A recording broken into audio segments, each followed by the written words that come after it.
Good morning, traders. This is Shane Scott, the moderator of Newsware's Trade Talk. At Trade Talk, we're providing you with the up-to-the-minute news on the market, along with the facts, themes, and short-term trading ideas for the day ahead. Joining me today is our trading anchor, Bill Olson, who brings over 30 years of institutional trading knowledge to our program. Let's get things started with our markets update. U.S. futures are falling this morning with S&P Futures down 0.13%, Dow Futures down 0.08%, and NASDAQ Futures down 0.05%. The global stock rally finally stalled in subdued trading today, but not before notching new records for gains. Oil futures fell for a second day while the dollar rose for the first day in the last 5. S&P Futures benchmark closed at an all-time high yesterday before dipping as they are this morning. Also on Thursday, the House Ways and Means Committee advanced legislation that would provide $593.5 billion in benefits, most of which is made up of the $1,400 stimulus payments. Treasuries are edging up after touching records. Markets are now at a pause among mixed signals and a lack of fresh catalysts. Over in Europe, stocks fluctuated with travel and mining shares dropping the most, while media stocks advanced. Over in Asia, most markets were closed for the Lunar New Year holiday. In regards to the pandemic, even as vaccines are distributed to the millions, the emergence of new virus variants threaten to extend lockdowns and delay economic recoveries. Bill, what are you seeing as far as market updates? Shane, I've been watching the S&Ps all morning long. You see that they're slipping. They just moved kind of hard to the downside. But there's a real lack of catalyst this morning going into this 3-day weekend we're having. Biden is expected to be meeting with governors today, I'm told. They're going to be discussing a potential infrastructure bill. So that's a positive. He had that long call with China's president yesterday. And, they talked about the usual, trade issues, what's going on in Hong Kong. They discussed human rights issues, nothing substantial.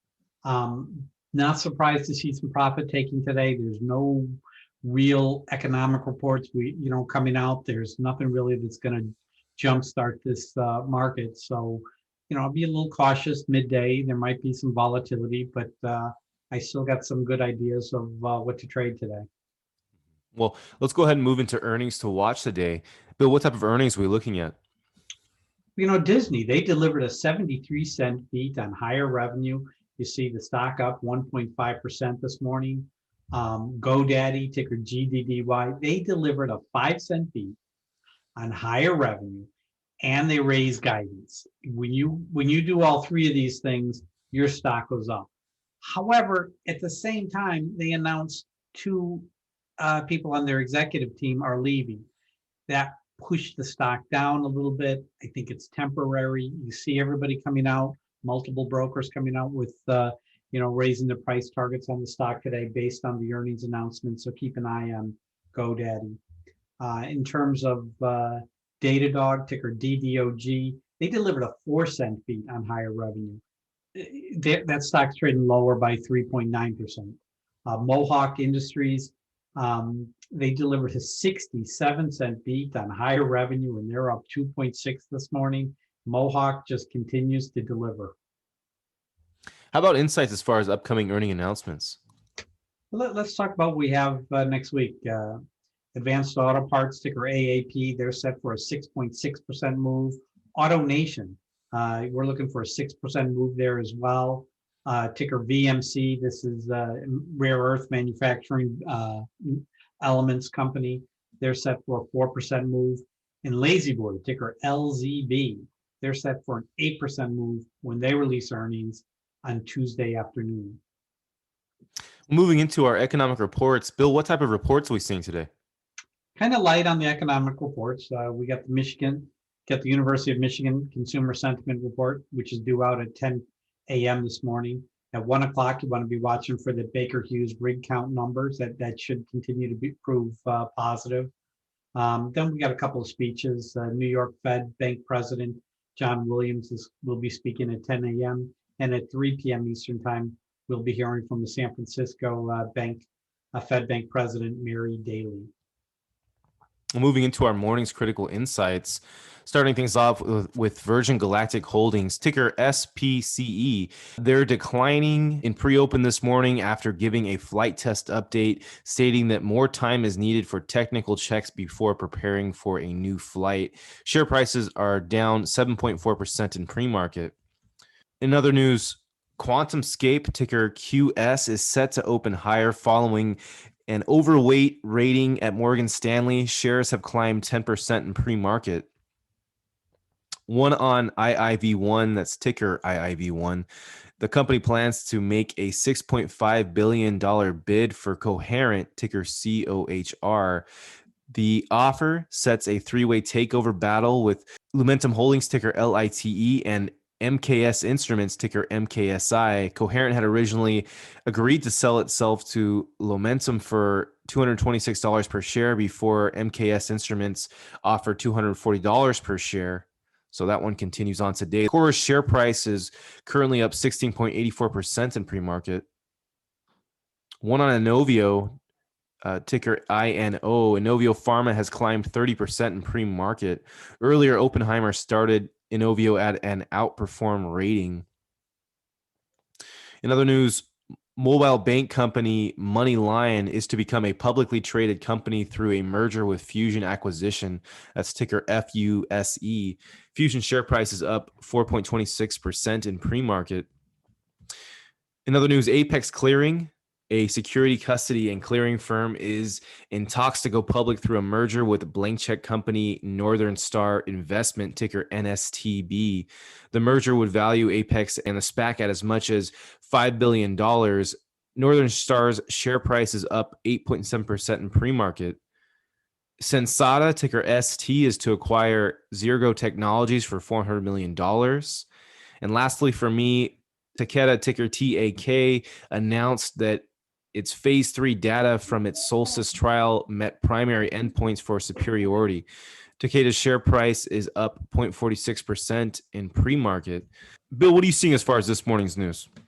Well, Shane, I break my news alerts down into specific event segments and sectors. So that way, when, breaking news hits the tape, I'm really able to react on it very quickly. I have my FANG alert that I watch on a regular basis. And this is kind of interesting. It's really on Netflix or Disney. I'm not quite sure how you want to look at it, but I'm call it a Netflix because it's hit my FANG alert. Did you know that Disney now has 146 million accounts across all three of Disney's reported services? That's Disney Plus, ESPN, and Hulu. Now, you consider that and you compare that to Netflix, who has 204 million Netflix accounts as of their end of 2020. So you can see why that Disney's really moving high. It's still a money loser, but there's going to be real opportunity for Disney in the future with that, which may take away from Netflix. So we got to keep an eye on these numbers. Google, I see that Citibank just raised their price target to $24.15. However, it's no longer considering it a top pick. There's too many uncertainties here. You got the Justice Department ready to kind of launch these investigations into big tech, so I'm not surprised that they pulled it off of their top pick list. And then I have my Dow Jones 30 alert. Walgreens Booths Alliance, ticker WBA. Walgreens is set to further expand their COVID-19 drive-through testing stations nationwide. I see Merck, ticker MRK. They're in talks with governments and companies to manufacture additional COVID-19 vaccines. I have an airline alert that I like to look at, and it went off today on Southwest Airlines, ticker LUV, and also Boeing. Apparently, Southwest Airlines is in discussions to buy at least 300 new 150-seat jets in a bid to replace its old aging fleet. Now, this deal is either going to go to Airbus or Boeing, so it's a big one to watch. Air Canada, this is a Canadian company. They're very more optimistic about getting additional fiscal bailouts from their government, the government of Canada. So Air Canada is an interesting play as well. My buyback alert, DHX, they announced a new $8 million stock repurchasing program. My guidance alert, Newell Brands, ticker NWL, they said that they expect sales to be between $2.04 billion and $2.08 billion Now, this is compared to the street estimates of 1.98 billion, so that's a nice positive there. Well, moving into our trade talk picks for today, I'm picking Fusion Acquisition. That's ticker FUSE. Again, this is a merger between a SPAC and Moneyline for a $2.9 billion deal. This one, it was up to 7% earlier in pre-market, and now it's back down to around 4%. And this is one I could definitely see going up higher again. Moneyline has interesting use, being this banking system they've got going. So I think this is one that we can expect to see a rise from again. So that's my pick for today. What's yours looking like, Bill? I'm really going to go with Advanced Auto Parts, ticker AAP. I looked at the option volume. It was highly positive. And, a nice one into earnings would not surprise me here. Earnings are out, I believe Tuesday morning. They're expecting a 6% move. They're likely to show good numbers. There's a little concern about the same store sales numbers versus the online numbers. But I do anticipate a beat there. The spread is wide this morning. I see that JP Morgan called it a top pick earlier this month.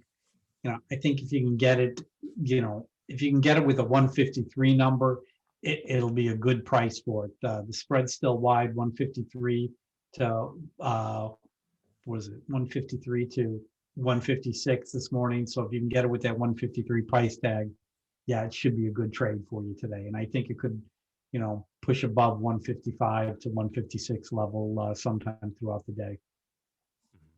Well, let's go ahead and move into what's hot off the press. So this is the news that's hitting the tape as we speak that will be moving the stocks today. Let's go ahead and get right into it. So, Bill, looking at our newswire alerts and seeing the headlines that are streaming in, which are the ones we should be letting traders know about? Moody's raised its quarterly dividend by 11% to 62 cents. That was announced this morning. One on American Axle, ticker AXL, they've jumped 7% in pre-market to $11.30 after their Q4 results beating estimates. Ticker NEE, Next Era Energy Board declares a quarterly dividend and continues above average target growth in their dividends per share. Churchill Capital Corp, V1 prices IPO of 48 million units at $10 a unit. I see ticker PLCE, that's Children's Place. They just got a price target raised to $50 from $42 by Citigroup. Jack in the Box still positive over at Stifel. They just raised their price target to $115.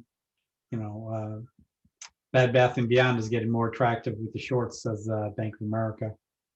Century Casinos, they've reopened their 8 casinos in Poland. That's ticker CNTY. GameStop mania is basically dwindling down. Now here come the lawsuits. There's a headline that came out saying that their Justice Department is still looking over, is reviewing the trading that was going on in GameStop, specifically in the West Coast area, looking for collusion. Anything else interesting for you, Bill? No, that's all I'm seeing today. Same here. So that's going to do it as far as what's hot off the press. But traders, keep in mind, you can receive these same breaking stories just like us simply by subscribing at newsware.com. Check us out for a free trial today. It will definitely up your trading game. Moving into our scoreboard, talking about how our picks did from Thursday. I had Kraft Heinz, ticker KHC.